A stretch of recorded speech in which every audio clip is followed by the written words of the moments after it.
Well, hello, Croeso, Shemai, and welcome to this short video by Carl and Camry for e-sgol. This video is aimed at students who are studying on the GCSE music course. The plan for today is going to be focusing on Unit 2 of the GCSE music course, the composition side of things. Particularly, we're going to be thinking about how it's possible to raise your grade. The plan for this lesson is we're going to take a quick look at the mark scheme to remind ourselves or familiarise ourselves with some of the language which is in there. And then we're going to be looking at a real live GCSE music composition.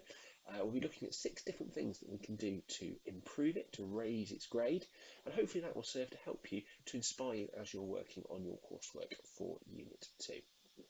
So, before we go any further, you can see on the screen at the moment the copy of the mark scheme from the WJC. Hopefully this document will be familiar to you. You'll notice that I've deliberately put the top of the mark scheme on the screen. The reason is because that top box is exactly where we want it to be. We're just going to look at some of the language which is used across those 3 columns. Things like your composition is highly effective, it's skillfully developed, highly effective contrasts of tone, colour and mood. The outcome is highly effective, it's musical, it's fully coherent. As composers, it's really important to have this kind of language in the back of our minds as we're working on our composition, as we're composing, because this is exactly where we want to be. We want to be making sure that you get full marks in your composition. Equally, this is where we don't want to be. Here's the bottom of the mark scheme. Let's just have a look at some of the language which is used there. Things like your composition might be limited. It might only offer limited development, limited evidence of any creativity, limited control of any resources such as music technology or software used, particularly if it's incoherent. Obviously, we certainly do not want to be down at this end. So just have that language of the top box in your head as we're looking at the composition today, and also as you're working on your composition as well. So we're going to look at some top tips which are going to help us. Specifically, as I mentioned earlier, we're looking at this real live GCSE music composition. Now this is some work which was submitted to me a couple of years ago. It's been suitably anonymised. You'll notice we're not going to focus on the whole composition today, because if we did that, this would be a very long video. Instead, what we're doing is we're looking at just the first 8 bars of the composition, which you can see on the screen at the moment. You can see that this candidate has written for piano. We are in G major. You can see the key signature. We've got 1 sharp, and you can see the time signature. We're in a nice straightforward 4/4. Now, just looking at the score at the moment, it might well be that as musicians, as composers, there might be 1 or 2 things which, even before we've listened to it, might be jumping out at you as maybe not looking quite right. Just hold those thoughts, because we'll talk about those in a few moments' time. Before we go any further though, let's have a listen to this first 8 bars of this composition which the candidate has submitted. Here we go.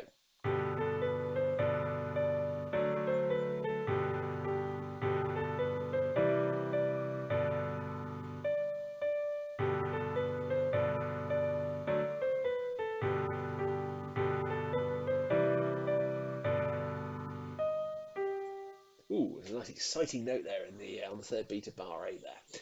Right, so there's a couple of things now which may well have jumped out at you as musicians and as composers.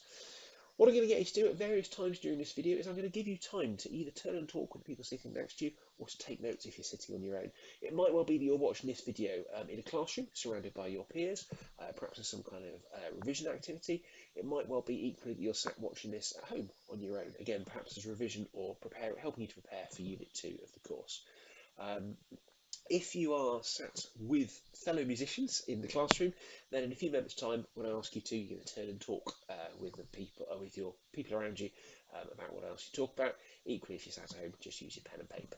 So what I'd like you to do is, in a few moments' time, when I ask you to talk with the person sitting next to you, or make a note of anything which jumped out at you as being not quite right about that composition. You've got 30 seconds. Your 30 seconds start in 3, 2, 1, go.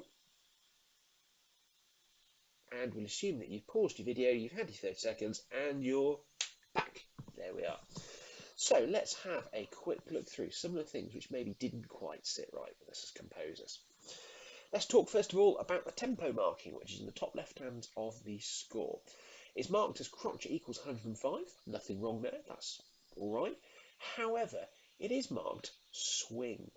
Now, of course, in your instrumental lessons or your singing lessons, or through Unit 3 of this course, you'll know that swung music, or music with your swung quavers, is characteristic of jazz or blues music. There's not really anything in this 8 bars which implies to us that this is a jazz or a blues composition, so stylistically that tempo marking isn't quite right. That sort of jars a little bit.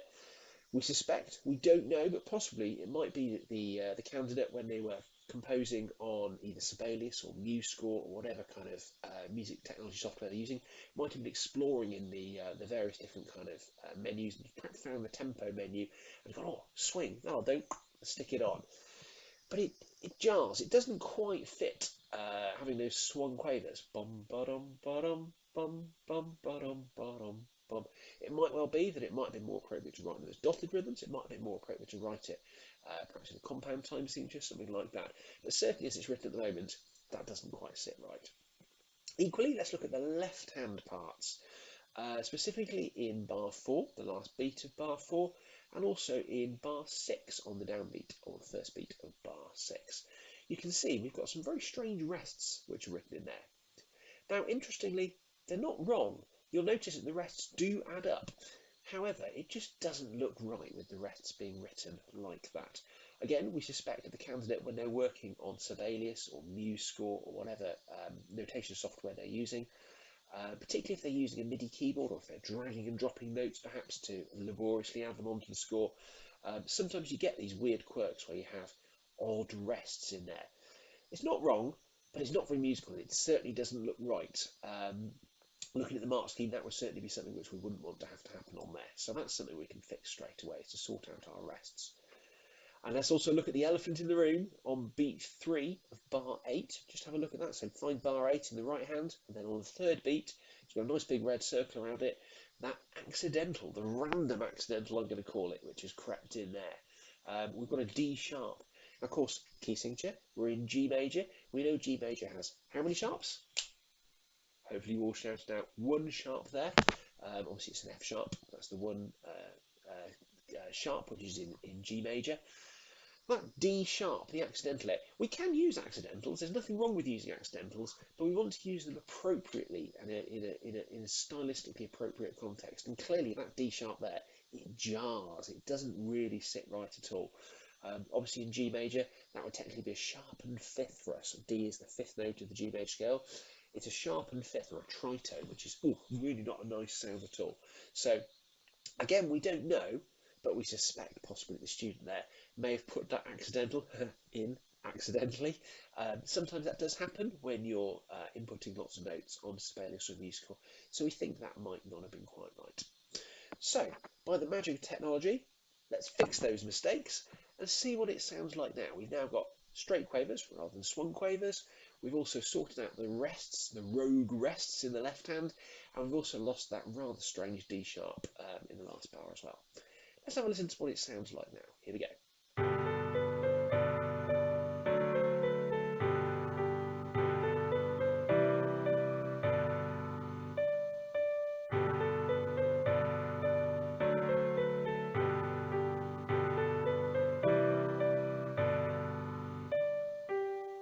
Hooray! We're getting a bit closer to where we need to be. So we've sorted out some of the really obvious mistakes in there. Now what we want to do, rather than correcting mistakes, is we want to think about raising our grade. So we're going to think particularly so far about the left hand. Just have a look at the writing for the left hand in this composition. You'll notice that it's written in block triads virtually all the way. In fact, it is all the way through. Pianists watching this will know that actually, beyond about like lesson 2 of grade 1 or whatever, that's a very unusual way to write for the left hand of the piano. Often the left hand is playing spread chords or broken chords or kind of counter melodies to the right hand. Having those very static block chords doesn't really work. It's certainly not very musical or pianistic writing. So what I'm going to get you to do, you're going to do a bit more thinking now. If you're turning and talking with people around you or getting your notepad ready, I would like you to think about how you could improve that left hand writing just for these first 8 bars. You've got 30 seconds. Your 30 seconds starting 3, 2, 1, go. and we'll assume that you've paused the video and you've had your 30 seconds, and your 30 seconds are now up. There we are. Splendid. So hopefully you've had a look through and thought about ways that you could zhuzh up, for want of a better phrase, the left-hand writing in this 8 bars. One way that you could do that is through using, here we are, broken chords. So we've actually got the same notes as in our very blocky triad. You'll notice, let's look at the downbeat of bar 1. We've got a G, a B and a D, a G major chord if you want to put it that way. Now if we break that chord up, look at the same downbeat to the left hand in bar 1, you can see we've got a G, followed by a D, followed by a B, followed by a D. And that pattern continues. That pattern, that 1-5-3-5 pattern, does have a name which you would have come across in Unit 3 of this course. That pattern, say it all together, is called a, hopefully you all shouted out there, an Alberti bass pattern. You'd have come across that in Unit 3. You might also come across it perhaps in your instrumental lessons if you're an instrumentalist as well, particularly pianists.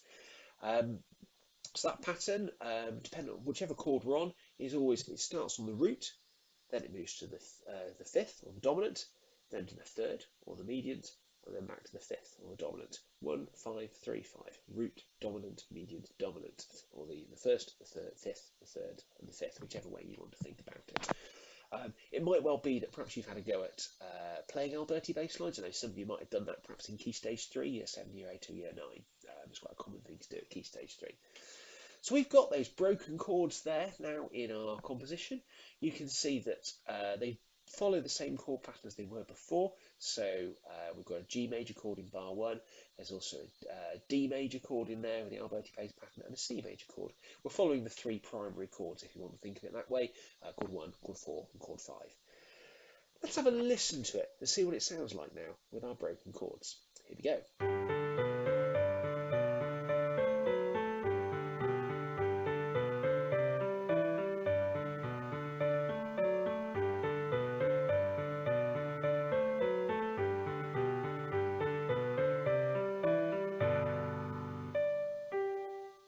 Good.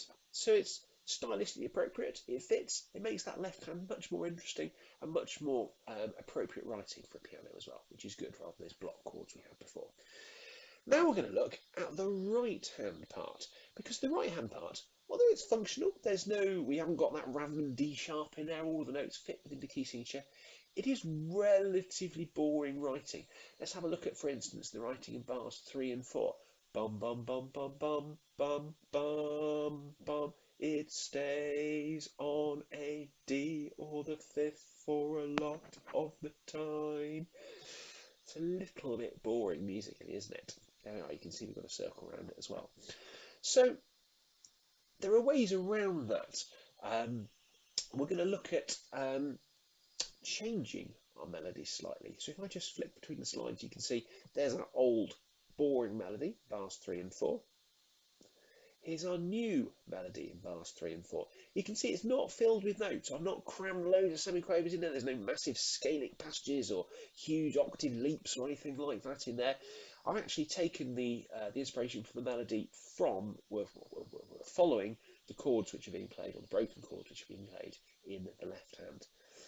So there's nothing fancy in there, basically. Let's have a listen to our new melody, which now sounds like this.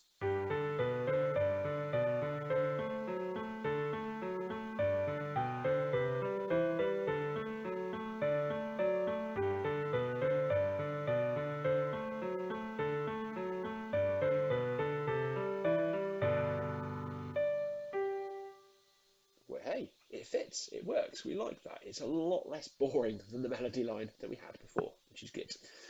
Note as well that although I said the melody was boring, I haven't crammed it with loads of notes. It's not a there's nowhere in the mark scheme that says that if you throw in loads of demi, hemi, semi-quavers and cram as many notes onto the score as you can and make it look really, really busy. No, it's not that at all. All we've done is the melody line is now following the pattern of the chords. It's just generally a little bit more interesting. It's a little bit more singable. It's a little bit more musical, which is good. Now, what we're going to do now is we're now going to look at the, we'll go back to the left hand. We're looking at bar 4 of the left hand. You'll notice I've just flicked through. This is something else we've done to change it. see if you can spot the change which is in there. Have a look at bar 4 in the left hand. You'll notice dun, dun, dun, we've got an accidental which has crept in there. You'll notice we've now got a C sharp in there. What's going on there? So what we've done is we've thrown in a 2-5-1 chord progression in there. 2-5-1 chord progressions are something you might have come across, particularly if you're a guitarist, or possibly perhaps if you're from a more kind of jazz background, or it might well be you've just come across them in your instrument, possibly. So a 2-5-1 chord progression is where you go from typically the minor 2, the chord progression, to the major 5 chord of whatever key you're in, to the 1. I'll say that again. So if you're in whatever key you're in, if you go from the minor 2 chord to the major 5 to the major 1. So for example, if we were in C major, and I know the example that's on screen isn't in C major, but this is just an example because everything's easier in C major, isn't it? If we were in C major, if I was doing a 2-5-1 chord progression, we'd use the minor 2, so the 2 chord of C major, if you like, that would be a D minor chord. Then we go for chord 5, the dominant, which would be a G major chord, and then a C major chord, chord 1, a 2, 5, 1. If you're a jazz player, you'll be really familiar with 2-5-1 chord progressions. Equally, if you're somebody who likes improvising or soloing over things, thinking guitarists and saxophonists, you're probably familiar with those 2-5-1 YouTube videos that are chord progressions that you can improvise over and things like that. 2-5-1s are really, really helpful things to have in our kind of toolkit as composers. Obviously, you're familiar with cadences. You'll all know your 4 different types of cadences from Unit 3. In fact, let's just use that as an example. Do you want to pause the video now? 4 types of cadences. Go. And we'll assume you've done them. Unpause. There we are, you're back with us. So you remind yourself of your 4 different types of cadences. You now know about those 2-5-1 chord progressions as well, which are really, really useful things. Here's a challenge for you, maybe after you finish this video. Go find some 2-5-1 chord progressions. Good places to look. Hymn books, always a good one, see if you can find some in there. Equally, if you've got something like a book of jazz standards, perhaps a real book, those are all good things in there as well. Or perhaps in just whatever you're working on with your instrumental or singing teacher at the moment. We've got a 2-5-1 chord progression in the left hand of bar 4. I just described the 2-5-1 as being a minor 2, major 5, major 1.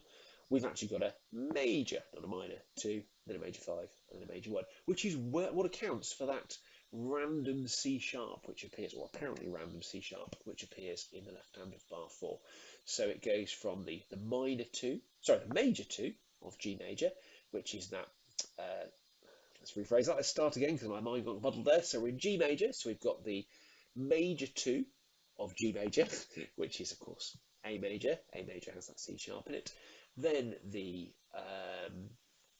major 5, the D major chord, which we already had in there, and then to the 1.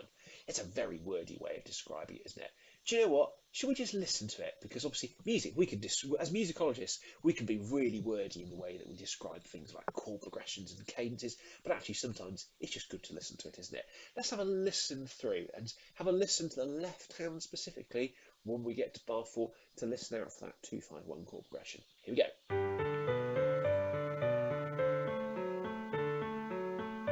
Here it comes. Now.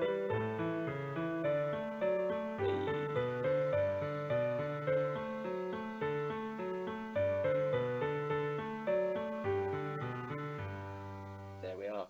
Did you spot the other little cheeky little thing that we thrown in there as well, which is a little bit different as well? Also in the right hand in bar 8 as well. Because we're finishing on a perfect cadence at the end as well, previously we had it ended on a D in the right hand, or the 5th note of the scale, or the dominant, which didn't quite sit right as well. So we're now ending on the tonic, or the root, or the G, which is a good thing. That's exactly where we want it to be. Good.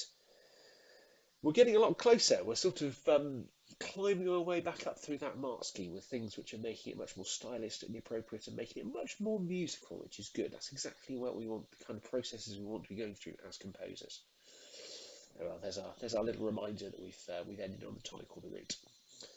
So here we are with version 6. Now version 6, we've started to, this is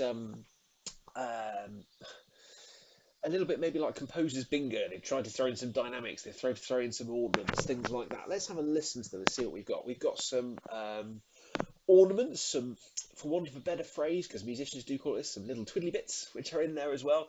You can see that we've got, where are we? The right hand in bar 2, on the beat 3 of bar 2, we've got an ornament there. If you look at bar 4 in the right hand, you can see there's a trill which has appeared as well. There's another one in bar 6 as well. We've also got a decrescendo down to piano in bar 7. Equally, we've got a dynamic marking at the start as well. So we've got forte. It's also been marked to legato as well. So we've got performance directions which are in there as well.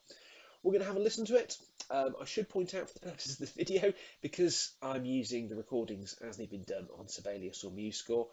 You'll know this from when you've worked on Sibelius or MuseScore, the way that electronic devices play things like ornaments and trills, they just don't sound nice, they don't sound musical. So I'm going to apologise in advance for the trill that sounds a bit like a pneumatic drill.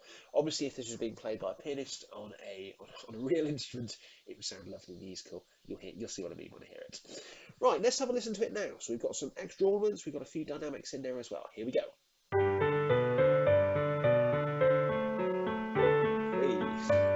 Here's that trill. The next ornament. Now.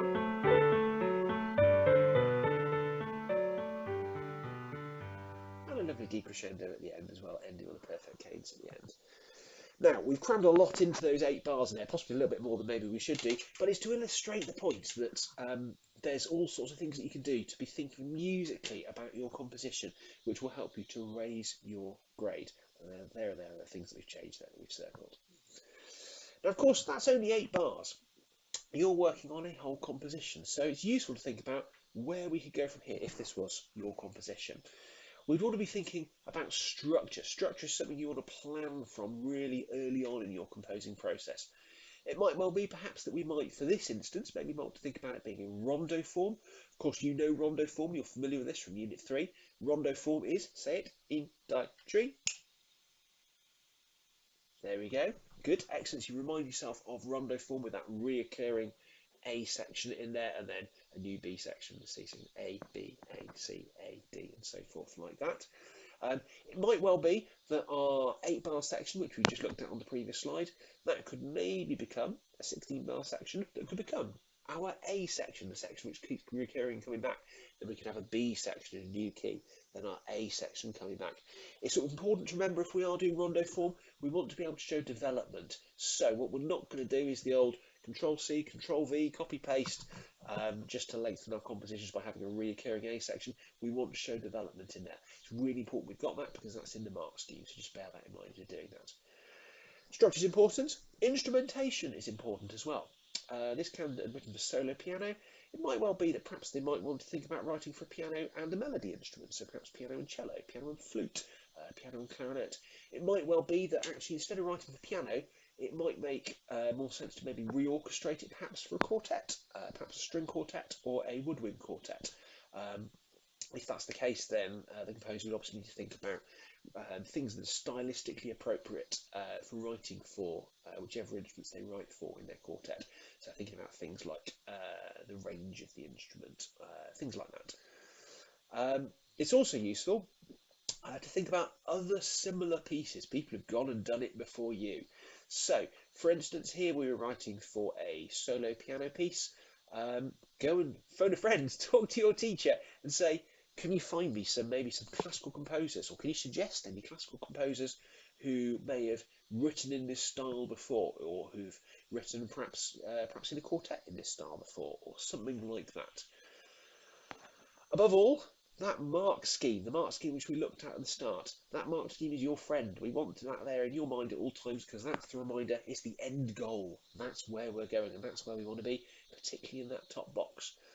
We also want to show that you can do it, that you're a candidate who's able to get those top box marks.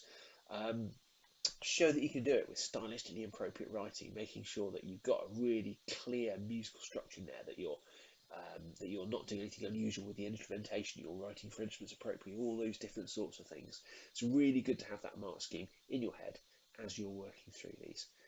And look, there it is, band 4 at the top there.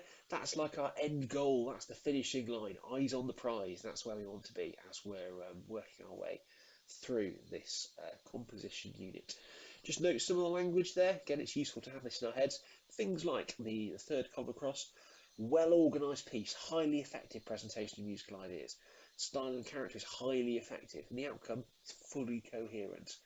All those things are really, really helpful to us as composers, as we're working through this process, making sure that the person who's marking your composition, don't give them any opportunity to pull you down. We want to be in that top box. So, as we come close to closing, some top tips which will help you, because we've looked at this candidate's 8 bars of the composition in this short lesson. Now the focus shifts to you and thinking about your composition. Clearly, we want to end with some top tips. So here we are. First of all, there's more to life than C major. We want to use different keys, and also make sure we want to use different keys appropriately as well. So, for instance, if you are writing a piece of music, it might have a modulation in there, potentially a change of key.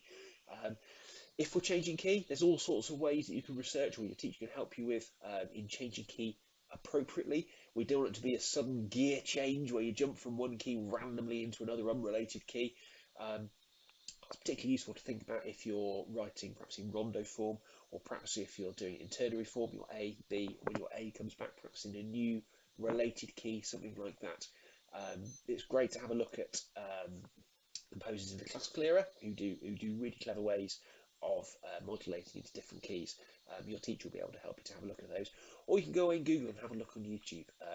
Do a bit of musicology, do a bit of analysis, go and look at some scores, find some orchestral scores online, imslp.com, go and have a look at some free scores on there, or any other way that you can get your hands on orchestral scores, or perhaps smaller things like quartets, quintets, dectets, things like that, and have a look, really get into the nuts and bolts of perhaps why something starts in one key and then ends in another key, or perhaps after 32 bars and is in a different key. It's very often it's not unrelated at all. It gets there in a specific way. So we want to be using key signatures appropriately. There's more to life than C major, absolutely. Secondly, thinking about the instruments that you write for. Is what you're writing playable on your instrument? I'm a percussionist as a first study. The classic is that a tuned percussion, as a marimba or a xylophone player, someone writes us, or writes me, a chord which has got 10 notes in it. I can't have 10 sticks in my fingers to play 10 notes on the marimba or xylophone. That happens with other instruments as well, brass players with notes being written ridiculously high or ridiculously low out of the range of the instrument. Woodwind players and string players have had that experience as well. We don't want your composition to have that. Be aware as well, just because Sibelius or e-sgol tells you that the instrument can play it, maybe just go and chat to someone who plays that instrument and just double check, is that actually doable? Can that be done? It's important to make sure that what you're writing is stylistically appropriate for the instrument as well. For instance, if you were writing a jazz ballad, for example, perhaps in a 32 bar song form, something like that, you wouldn't write the melody for a bassoon. There's a very, very small amount of repertoire written for jazz bassoon, but it's very, very unusual. We wouldn't. That's very much not the norm at all. So you want to be writing appropriately for your instruments. Leads us on to our third bullet point: to be realistic, to write for instruments that you understand. It's helpful, perhaps, maybe to write for your instrument, for the instrument that you play, because you understand it. You understand the nuances, the ins and outs of that particular instrument, or your voice, if it's your voice. You know what's playable and what's not. It's also nice as well because you can actually play parts of your composition as well. And perhaps if you've got friends who play other instruments as well, you can get together at lunchtime or break time, and you can arrange for your composition to be played live. It's a wonderful feeling to have new music being played live for the first time. I'm sure your music teacher will be really supportive of you being able to do that, to take your composition and to find ways or to arrange ways for it to be played live. You might even want to arrange for perhaps your music teacher to help you to play, or perhaps your peripatetic instrumental or singing teacher might be able to help you as well. But it's a really exciting moment to hear your music, perhaps that you've only ever heard on headphones, on Sibelius or e-sgol. Suddenly, when it's played by a live instrument, it takes on a life of its own. It's wonderful. So, I can thoroughly recommend that you do that if you get a chance. Writing for instruments that you understand, just so you understand the nuances of the instrument. Talk to your friends, talk to the other people in your class. If you're sat next to a brass player right now, if you're sat next to a string player right now, talk to them about what works and what doesn't. If you're perhaps writing for cello, or what works and what doesn't for a flautist, perhaps, or a clarinetist, or a euphonium player, or whatever it is that you've got in your class. It's useful to have that kind of that working knowledge of the instruments that you're writing for. That way, you're not going to fall in any traps of writing weird things like those 10 note chords for xylophone, or weird writing of stupidly high or stupidly low notes for brass players or string players or ordinary players or anything like that. I have seen, unfortunately, it didn't get submitted like this, but I have seen compositions where you had a piece written for a piano with a 12-note chord that wasn't spread; it had to be all played together. Things like that. So just be aware of those pitfalls, things like that. And finally, above all, top tip number one: be musical. So we are musicians. That's the one thing that you have in common with your classmates, is what I've got in common with you and what you've got in common with your music teacher as well. We are all musicians. We all do this because we enjoy music, we're passionate about it, and it's something that we enjoy sharing with others. It's a good idea, it's good practice as musicians to listen to as wide a repertoire of music as we can. So as composers, it's helpful to maybe listen to other pieces in the style of music that we're composing in. So for instance, if you're writing a string quartet, go out there, get onto whatever platform you listen to music on, get listening to string quartets. Again, if you can, follow the score as well, look at the nuts and bolts and see what works. Equally, if you're writing a piece, perhaps a vocal piece in a music theatre style, or perhaps you're writing a woodwind quartet, something like that. Whatever it is you're writing, go out there and find other examples and look at them for inspiration. Listen to them, but look at really in close detail the nuts and bolts as well about what makes it work, because that's a process which is going to help us as composers. It's also going to help us to be better musicians as well, which is all good. So I hope that's given you a lot to think about in terms of raising your grade as a composer on the GCSE music course. Um, if you've got any other questions, then you can go and talk to your music teacher, or there's going to be some other videos in this series which will be looking at composition as well. So this has been a video for Carl and Cymru and e-sgol. You can see the website link, which is down at the bottom of the page there.